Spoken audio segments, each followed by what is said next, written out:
The iPhone 15 Pro Max and iPhone 14 Pro Max are expected to be two of the most anticipated smartphones of 2023.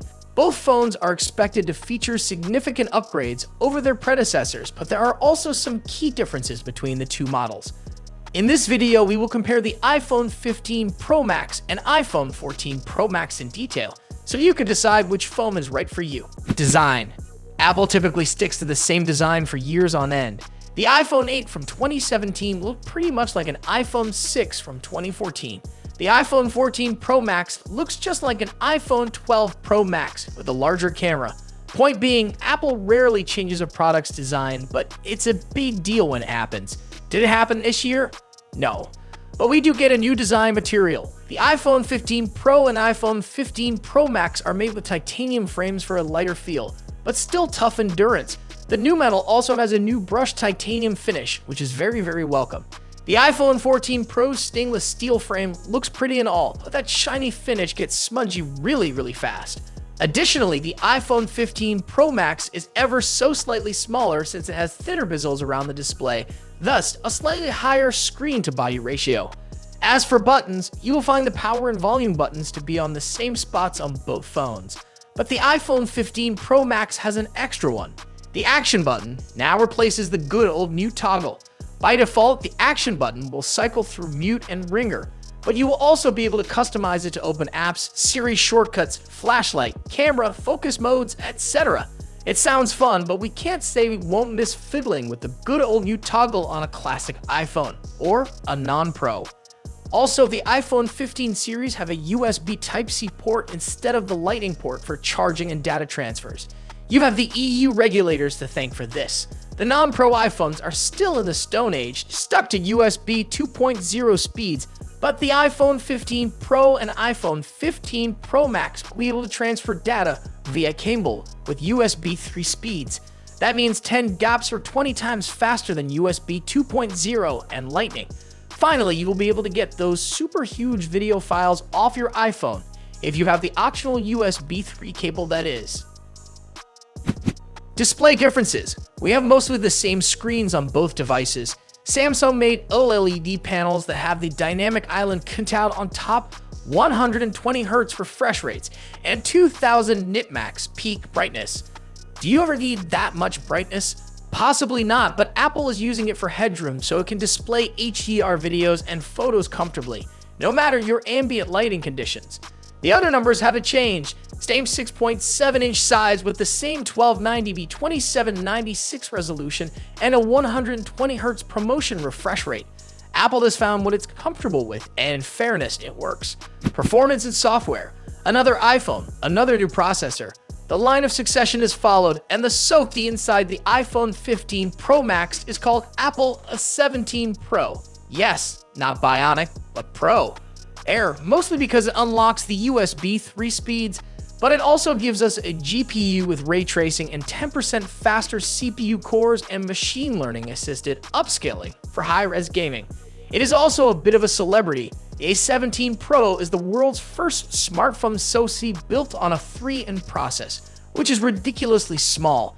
It fits 19 billion with a B transistors in it and performs 18% more operations per second. Apple's wording made it sound like these games are only coming to the iPhone 15 Pro and Pro Max, but we'll see.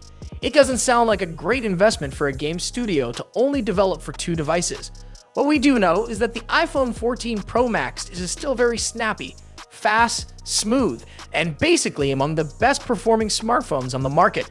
Its A16 chip will likely live on inside the non-Pro iPhone 15, so it's obviously not going to be considered obsolete just yet.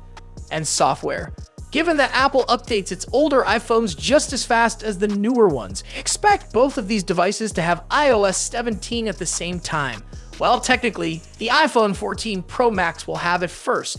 iOS 17 will be available on the 18th of September, while the iPhone 15 itself will ship on the 22nd. iOS 17 was revealed by Apple a while ago, and we've had the public betas to play with all summer.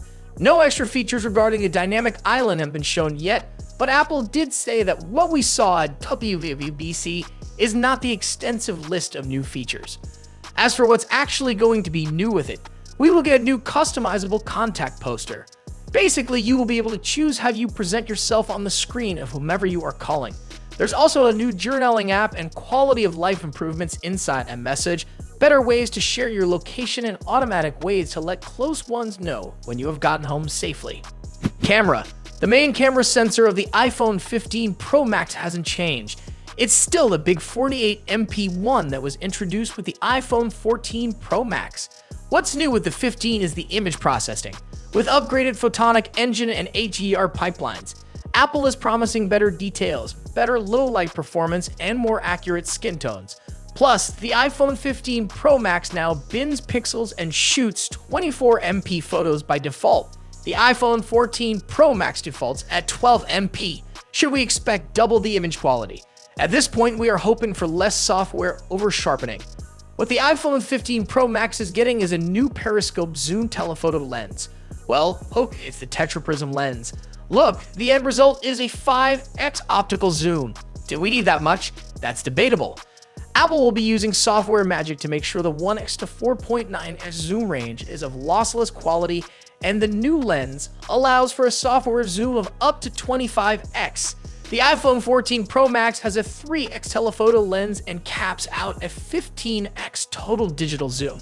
Still a far cry from what competitors like Samsung are doing and barely touching the Pixel's 30x zoom. The selfie and ultra-wide cameras of the iPhone 15 Pro Max were barely mentioned, but it's assumed they gained slight improvements from the aforementioned image processing upgrades. Of course, we really want to test it against the iPhone 14 Pro Max to see how they really compare. Audio quality and haptics. Apple's haptics have been industry-leading for years, though Android manufacturers did catch up about 3 years ago. At this point, we don't know how the haptics can be made better. The Haptic engine in the iPhone 14 Pro Max clicks and clacks super accurately, with pleasing feedback as it has for years now. We don't see that changing with the iPhone 15 Pro Max. As for speakers, the iPhone 14 Pro Max already sounds excellent, with loud and full stereo sound. It can be a bit harsh or crackle a bit in the highs with specific genres. We do think Apple should revisit the EQ curve for the speakers of the iPhones, just for a couple of tweaks. But we don't think it'll happen with the iPhone 15 Pro Max. Battery. The Apple A series chips have the capability of being powerful but also energy efficient. Really, if you put an iPhone under a huge strain, max res 3D gaming, video editing and exporting, or just benchmark stress testing, it will eat through a battery fairly fast. Even then, the iPhone 14 Pro Max delivered pretty respectable battery life under heavy load. On the other end of the spectrum, iPhones are exceptionally good at preserving charge while in standby, and also don't drain much for regular tasks such as browsing, chatting, and YouTube binging. Again, the iPhone 14 Pro Max smashed results, giving us 19 hours of web browsing before turning off. We fully expect that the iPhone 15 Pro Max would be capable of hitting at least that endurance, if not more. Unfortunately, Apple doesn't even reveal battery capacity, so we can't speculate here. Apple's battery stats for the iPhone 15 Pro Max are exactly the same as the ones for the iPhone 14 Pro Max. Video playback up to 29 hours, video playback streamed up to 25 hours, audio playback up to 95 hours. Pricing. The iPhone 15 Pro Max is to start at $1,099, while the iPhone 14 Pro Max is start at $999. The iPhone 15 Pro Max and iPhone 14 Pro Max are both expected to be great smartphones. However, there are some key differences between the two models. So that's it for today. If you liked this video, then please hit the like and subscribe button for more videos like this, and let us in the comment and which phone do you like most, and let us know which phone review do you want.